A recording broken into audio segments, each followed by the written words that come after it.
bank loans on development, because they are so stringent and very, very inflexible, those very safeguards that the banks will put will cost the developers strain and may lead to event of default. As opposed to the private debt lenders, they understand our situation. They are a lot more entrepreneurial. They will exercise forbearance if they need to, giving us the time, understanding how we do things. It is the reverse on the way down. The younger people are very happy that interest rates are coming down and the older savers are unhappy, right? What we've seen is as interest rates come down, home affordability and people can borrow a little bit more, that is very, very good. We work with a number of fund managers, and with each of these fund managers, we've got our investment criteria, right? So we'll cap it out at 70% LTV. Anything more than that, we may not want to lend on. We'll only do ground up developments. We'll do land subdivision, but we don't necessarily want to go below ground because there can be a lot more uncertainty.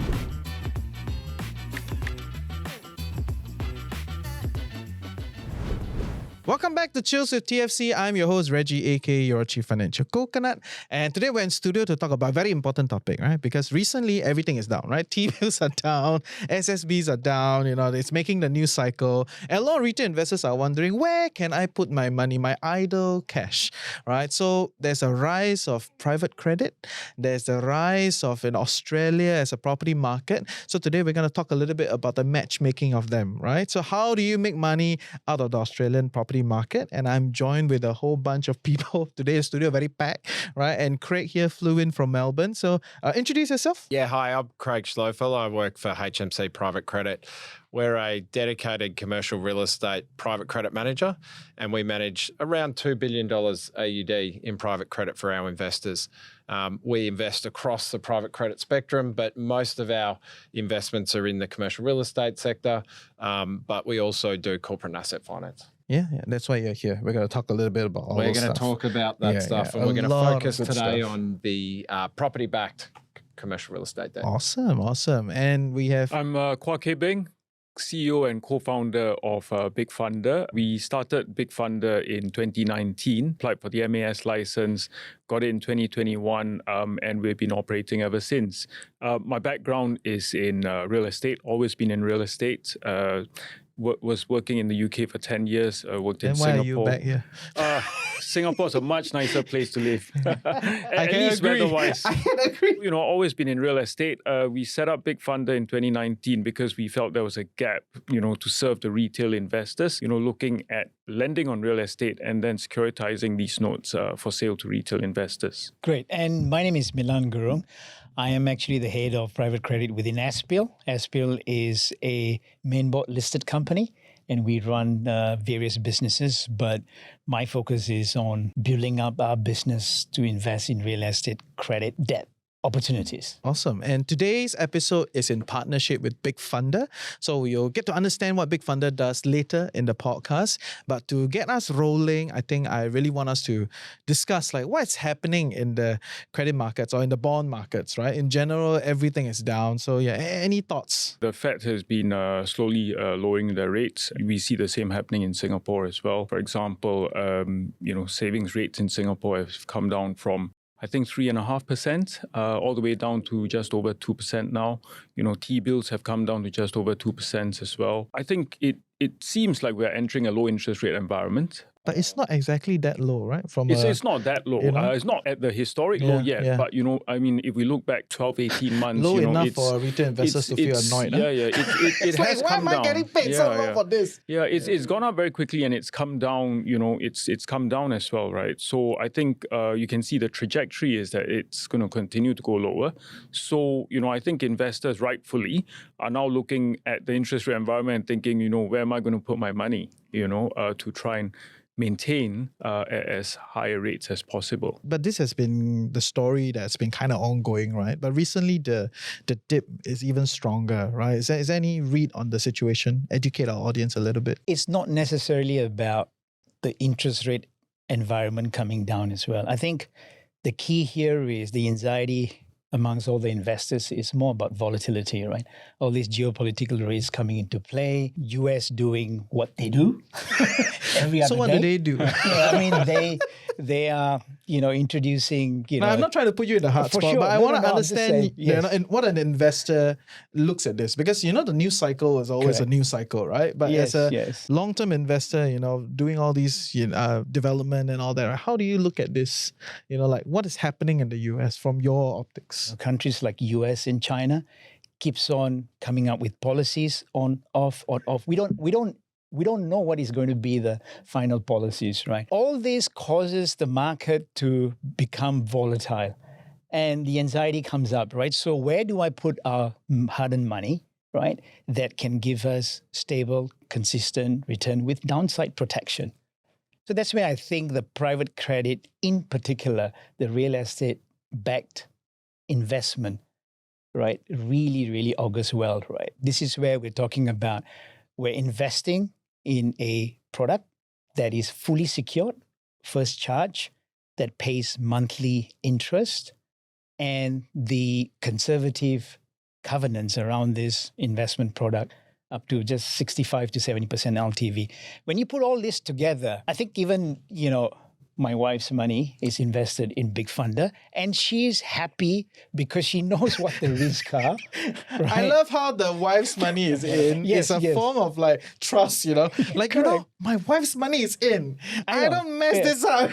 Not his money. Not his money. Not his money. Right. So I think, put all this together, I think, and it's a short term, by nature, we structure our investment short term. You're always in a position to decide in 6 months, 9 months, and 12 months' time whether you wish to continue with that investment. Yeah. And at that point of time, when you make that decision, you're going to get back 100% of your principal. And that's what we're all about. As opposed to stocks and bonds, when you are investing, at the point of time when you want to pull your money out, you got to go to market and try and sell it. And you have no idea what the price you're going to fetch. And with this volatility that's ongoing, my stock and bond portfolio, they're all over the place. I think that's where I see, apart from the interest rate environment coming off, I think there's always going to be a premium that's offered in real estate-backed debt investments, and it is stable. And I think it is going to be it's going to form a larger part of anyone's allocation of portfolio going forward. You probably have some interesting thoughts around Moody's adjusting some of these ratings. I think it's also the talk of the town. It's probably not as talk of the town by the time this goes out, but there was a period of time everyone's talking about what's going on, right? So is that a reflection of what you're saying just now? That Yes, means, yes. like, is that why T-bills and SSBs are coming down because people are just buying up whatever that's here? What is your read on this type of fund flows in the credit markets? Two answers to that, right? What's happened is when Moody's downgraded the US sovereign debt, what that did was capital, obviously, in times of volatility, will seek for downside protected investments. And I think what that did was a lot of funds had to cut down their allocation to US Treasury bills, right? And they picked up Singapore T-bills as well, which is why we saw a huge fall in the yield in the T-bills. But that is just a function of giving the investors, right, the confidence at the fact that you're making less, but it's stable. Similarly, our real estate debt investment is similar in that way, right, where it's stable and then you invest. So that's how I see it play out. Yeah. Fair. I think from an Australian perspective, we've spoken a lot about interest rates falling, and the sentiment around that sometimes is that it's a negative thing. What we've got to be conscious of, particularly in countries like Australia, we had such a fast and rapid rise in interest rates post-COVID. As we saw inflation spike. Interest rates moderating in Australia is actually a positive thing because it means that the Reserve Bank of Australia has got our inflation under control. And so we don't think interest rates will fall anywhere near where we got to in COVID levels, but a moderation of interest rates after the rapid rise that we had, which was the fastest and highest rise in history for Australia, is actually being seen as a good thing. It means that we've been able to lower inflation in our economy. We've still got very strong employment. We've still got GDP growth. And so to do that in an environment and control inflation is actually a really positive thing for our country. Okay, fair. And I think if I look at it from a retail investor's perspective, right, I think in Singapore, investors were, or rather savers were very happy, when interest rates were high. But then now, Savers. savers, right? We all have to save. what you and mean. that's one of the reasons why we started BigFundr, right? Just last year, 18 months ago, rates were high. It was obvious that people were keen to put their money in the bank. But then now as rates start to come down, we really see investors thinking, where can I put my money to work, right? Because they know, or rather they can see that rates are going to start trending down, right? So that's why a lot of investors are actually thinking, as rates trend down, where can I achieve higher rates? Yeah. Equally, in Australia, you've got a very high home ownership rate. And so most young Australians particularly have a home loan. So when interest rates go up, the older people generally who are savers are very happy, but the young people are very unhappy because their cost of their home loan goes up. It is the reverse on the way down. The younger people are very happy that interest rates are coming down and the older savers are unhappy, right? What we've seen is as interest rates come down, home affordability and people can borrow a little bit more, that is very, very good for an economy that has a very strong property market. So why Australia? So Australia's had over 32 years of almost uninterrupted economic growth, just 1 year in there with COVID. We've got phenomenal population growth, which coupled with GDP growth and a very low unemployment rate makes our country a very safe place to be investing funds, we feel. The other part to Australia is we've got a very stable government and laws which not only support lenders who come into our environment, but also give a very stable economic and social place to live in. So Australia is becoming a bit of a haven within the Asia Pacific, particularly with the geopolitical issues that are going on around the world. Yeah. So he does not just want your money, he wants you, right? Wants you to go over, right? It's a great place. We've got plenty of room. Come. I know everyone is titillating at this, Australia, private debt kind of instrument. We go there in a few minutes, okay? I have one more question I want to ask, which is around private credit, right? So I know I use the word interchangeably, but essentially private credit is what we're talking about. What is your read on this thing? So I think we're trying to help retail investors understand what is the framework or what is the kind of way to look at private credit as an investment product. Because I think, once again, we had Steve on the other time. He talked a bit. That's his house view, right? So you can go and, read their house view. But what is the house view here? Like, how should an individual assess, private credit instruments in general? Private credit was something that was, not really in the popular domain until maybe about 18 months, 2 years ago, right? It's always been there, but it's traditionally been the domain of institutional investors, accredited investors, and not really in the retail space at all, right? With the advent of technology, as the markets open up and rates being where they are, I think more and more platforms are starting to look to bring these sorts of products to the mass market, right? So but that's you think why BigFundr is the best, lah? well, I think BigFundr is one of them. When you talk about private credit, because it spans so many different sectors, right? Real estate is but one. I'd say it's probably one of the lower risk portions of private credit. But over time, this space will become more and more invested into by the retail investors as they understand it better. And it's really, that's one of the things that we're trying to do. Any thoughts? Because unlike public debt, right, or public credit, where it essentially floats on the market, right? It's in a bond structure, T-bills. If this thing is not doing so well, in some ways, you can still exit in the market. You may take a haircut, but you can still exit it, But how I look at private credit is like you're essentially lending to one party, right? And the default risk is the main thing that people are measuring. Essentially, I got no way out of this thing, like there's no secondary market that I can just put it out there and someone will pick it up. Is that a fair read of the situation? How do I look at private credit from your point of view? Private credit does not necessarily mean that there isn't a secondary market. There is, but not like in the public market where it's, listed. Craig also emphasized on this. The private credit, as we stand today, is quite mature. And the secondary market within the private credit is also very, very active. For example, right, you could start investing in a product that is 65% LTV, right? So over time, right, if that particular product starts becoming a little bit riskier, I might choose to exit. Then I'd go to people like Craig and said, listen, Craig, would you be able to buy my position out? So then Craig would go to his network, and there are other investors that has got a higher risk profile that will be able to take me out. And I think a lot of investors are not aware of that. So that's one side. The other part about private credit is, the way I say it, I think the pivotal moment or event was the 2008 financial crisis. I think the global financial crisis, what that did was, as it is with central banks and governments all around the world, when such an event occurred, they came up with this regulation and they always overregulate. What that did was, in fact, that crippled the market even worse, especially to the mid-market, right? So all this regulation, tightening of regulation, traditional bank had to exit from sectors that they were quite active. This is when the private credit started to fill in the gap. Is it really riskier? I mean, personally, because we understand private credit and the way in which we do our homework, it's not. It may be a bit more illiquid as opposed to having a quoted stock market, right? But at the same time, right, the private credit market itself is maturing to a situation where you have so much expertise now in private credit that came from banks before, financial institution before, whereby entrepreneurship, for us, we are developers as well. And maybe I just share an anecdote, right? We borrow money from banks to do our projects.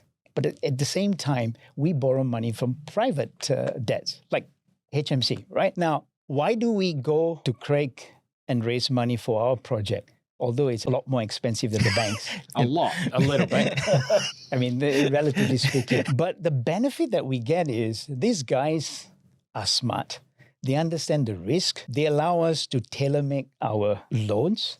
For example, right? I mean, I don't have to wait until the very end before I take my money out with traditional banks, right? With people like HMCs, they allow me to take some equity back even before I end up paying the loan because they can structure that and they'll understand why I need money as a developer.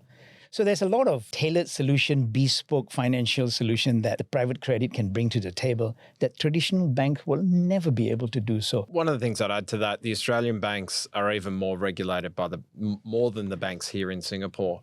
The flexibility that you get at the Australian banks is very, very low. And as Meelan said, the main reason people come to the private market is speed. We're often a lot faster than banks, and in developing, time is money. Flexibility, the ability to structure a deal that works best for the development that's happening, and certainty of funding. There's a phenomenon going on, particularly in Australia at the moment, where developers are getting very frustrated by banks that are taking a very long time to give them certainty. And we call it the slow no. A developer goes to the bank and they say, I'd like to do this. And the bank says it should be okay. We think it's okay. We're likely to do this deal. And then last minute says, oh, sorry, we can't get there. Right? It's a slow no. And what that does to a developer, puts them back to square one. The private market, even though it costs a little bit more, yes, is providing that flexibility and certainty to developers who can then go and execute on their projects. And the other thing I'd add is Meelan mentioned expertise. A lot of people that have worked in Big Four banks for a long time are getting frustrated with the slow nature of the big banks and saying no and moving into the private credit market. And just as an example, at HMC Private Credit, we've got 33 people across the country. We've got offices in Melbourne, Sydney, Brisbane, Gold Coast and Perth.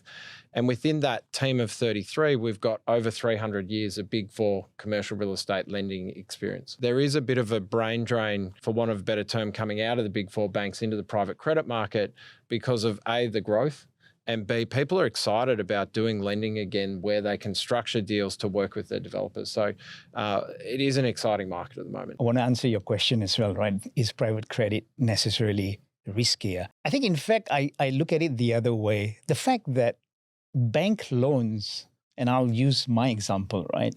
Bank loans on development, I mean, because they are so stringent, right? And very, very inflexible, right?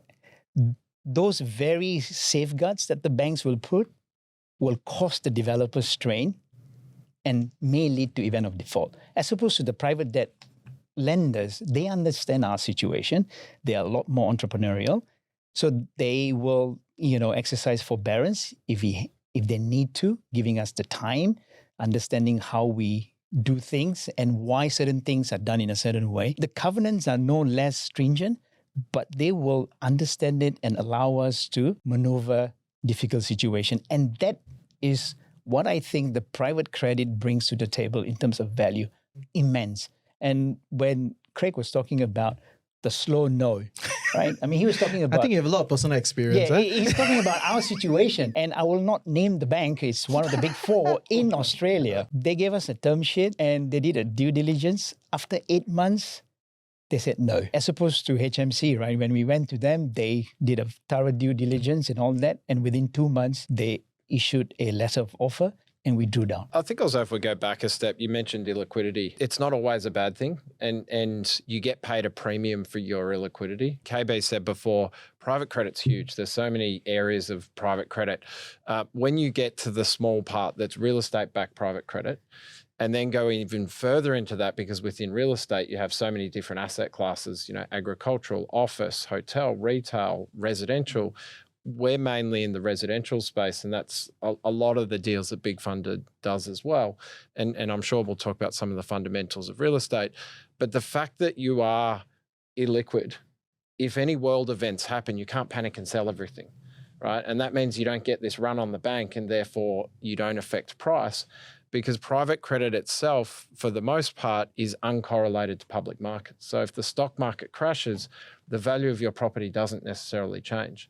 And even if it does, the value of the debt against that property doesn't change at all, right? And where you're lending at a sensible loan-to-value ratio, say 65%, you've got a 35% buffer of developer equity sitting above you, and that's the protectant in a downside scenario.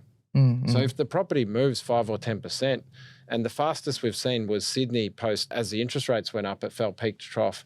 I think it was around 14, 15% in a very short space. No private credit managers lending at 65%, if a property fell 14%, are even thinking about it. They've still got a big buffer. If I bring this back to Singapore, as we talk about real estate lending, etc., I think one of my experiences is that a lot of Singaporeans are not necessarily familiar with the concepts of lending to real estate developers, because in Singapore, you've only got a number of listed real estate developers, right? And they've obviously all got their own bank lines. So the concept of private lending in Singapore is not really there.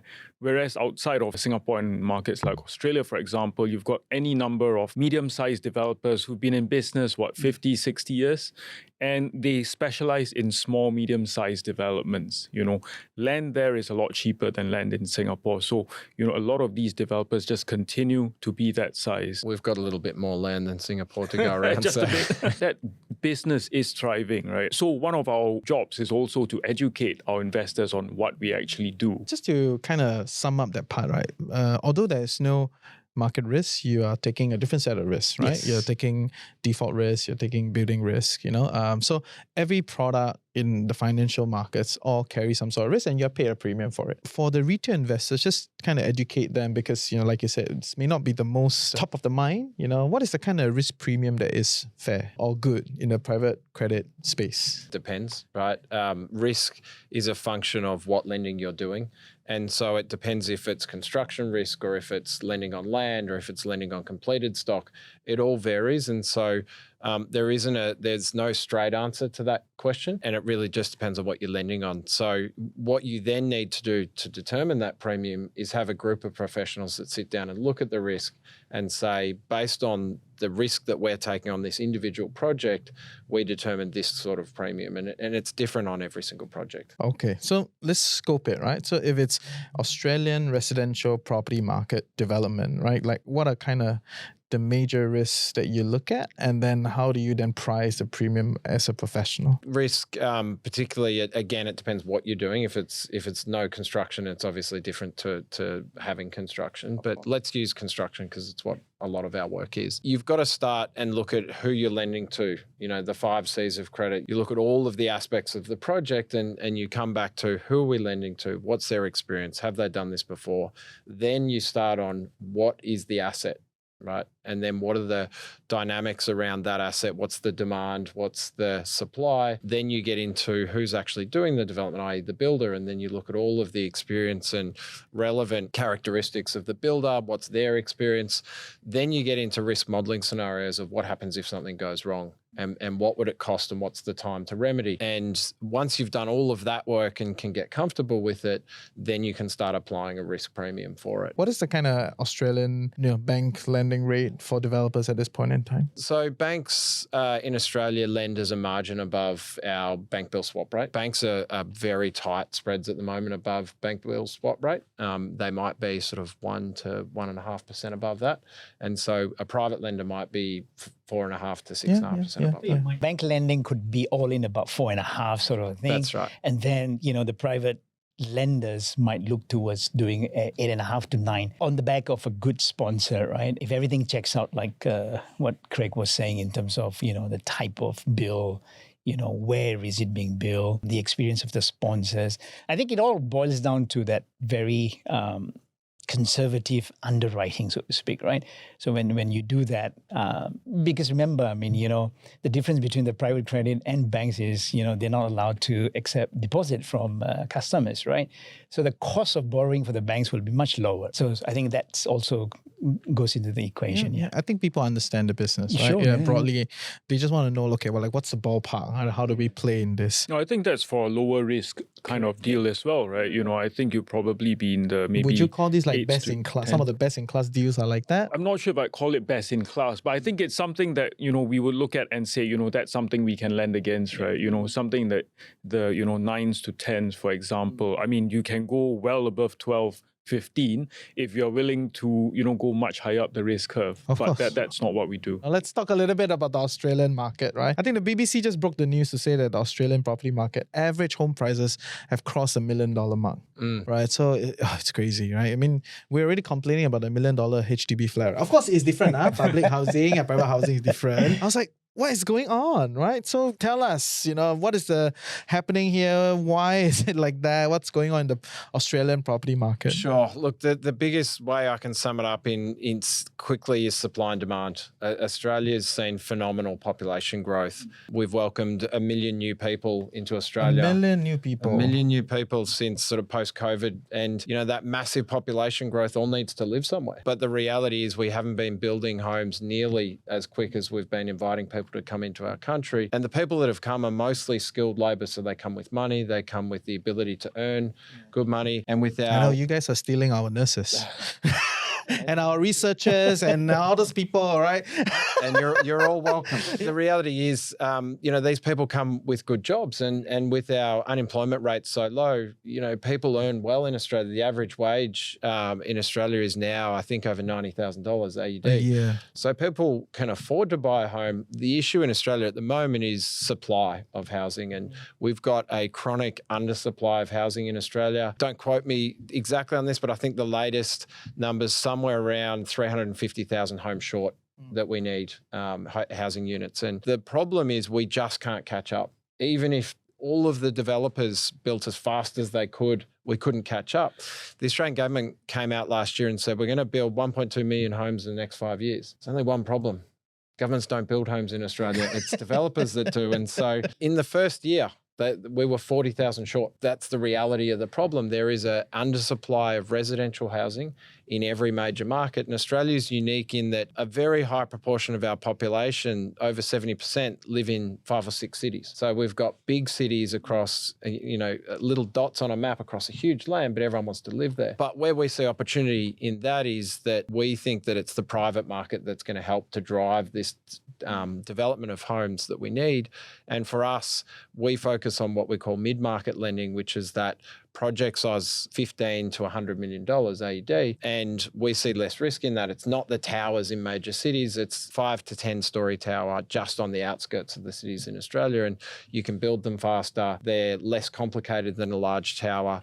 And there's great demand for it. And so we see huge value in those opportunities, and equally in building out new housing land lots for people to build house and land packages. So the market is certainly ripe for it. It's not a demand story. It's all about supply. Interesting. Because I've heard all the horror stories. People sharing a room and all that. I was like, oh my goodness. You go to an open for inspection for a rental in Sydney, a 1-bedroom unit that might cost $400 or $500 a week, and you'll have a line around the corner, right? Which is just insane. It is a real problem. And so the faster we can build homes, the better, but it just takes time. I think the story goes with Australia needs a lot of homes, so it needs a lot of development, right? And then needs a lot of debt, right, to participate in the development process, right? And that's kind of what BigFundr is doing, right?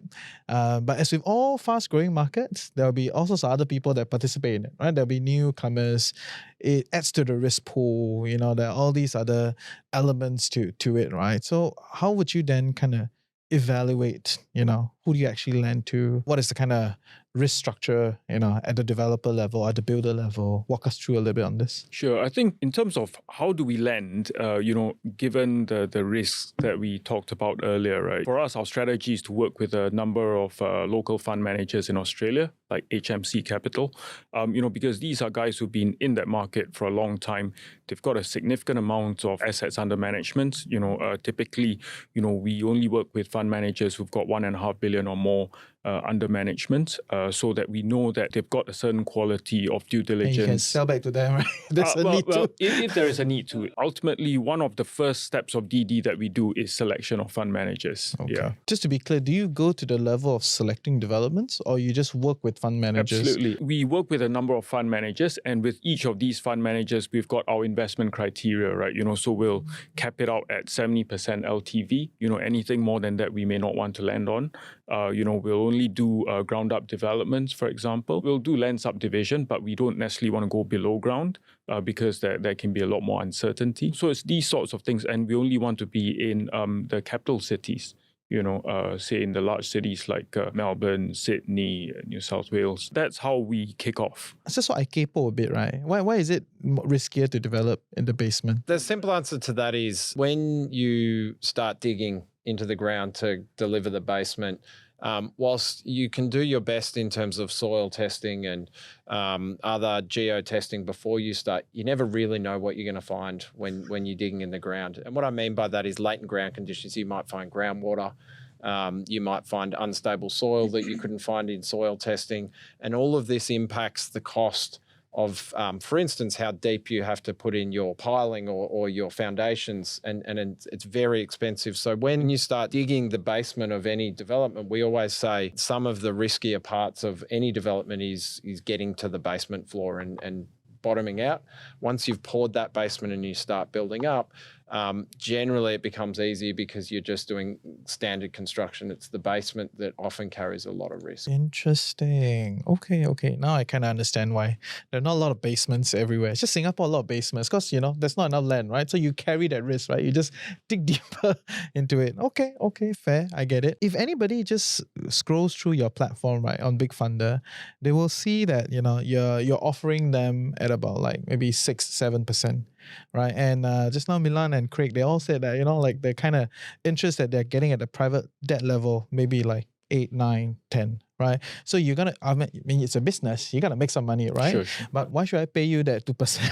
What kind of work do you put into that business? Within BigFundr, I think what we've been able to, as I said before, it's not financial instruments that we're selling. We have put in so much resources, time and money to develop a trusted platform using the latest technology, right? That's one thing. So what we do, in addition to provide the technology, the platform, which is an enabler for everyone who has as little as $1,000 to invest in this sort of investment. So from our perspective, we've got, the approach to any investments that we do is no less than what HMC would do. We leverage off what HMC does. And as Craig pointed out, some of the investment that, HMC might do, we may choose not to, not because it's riskier, but we are less familiar and Craig would be more familiar with them, right? So just to round that up, on our side, every investment that we offer on the online platform, we do the full-scale due diligence, looking at, and we focus on three major things, right? One is, and we found this from hard work, no investment. From your face, I can tell you found it from hard work. It's like all the pain. Yeah. KB and I, we spent hours on end when we were starting this out on documentation, right? Working with lawyers, right? Day in, day out, saying that, what if this goes wrong, right? Do we have the proper documentation, right? That allows us to foreclose, allows us to take the collateral and get our loan paid back. Documentation and the structuring of the investment is key. We spent a lot of time that, and we've built our IP around that. And the second thing is, right, the conservative underwriting, right? We're not interested in making a lot of margins, right? We'll make the 2 to 2.5%, right? That's what we are happy with. We'll build our team around that and our business, right? Conservative underwriting means that we only play at the very low end of the risk curve. Then we can sleep easy. And the last thing, I think the most important that Craig always reminds me is about, right, post-investment, right? You don't just end up investing and walk away. I think the constant visit to the sites, understanding what the developers are doing, where are the builders, and in every of these projects that we invest, there is a quantity surveyor that's independent of the developer and the builder that checks everything that is being done, values them, and then only satisfy them before anyone gets paid. So it's a very, very thorough and robust structure that we have in place. And I think we do this for every loan that we put our money in. And I think what BigFundr does is really, for us, we bring this sort of product to our retail investors, right? It's obviously, an accredited investor can invest directly with HMC in Australia, but we have made our product such that an investor can invest from as little as $1,000, right? And really get the full benefit of all that we're investing in Australia. So we do the due diligence over and above what Craig does, right? On both Aspial's side and our side here as well. So you've got 3 levels of DD just on the real estate itself, right? And also, we really put a lot of work into the ongoing asset management, or rather the ongoing monitoring of the deals, right? So all along the development cycle, as long as we're in the deal, we're always monitoring the progress of the deal to see if it's on time, on target, etc. So that's where that's the value that we bring to the retail investors, right?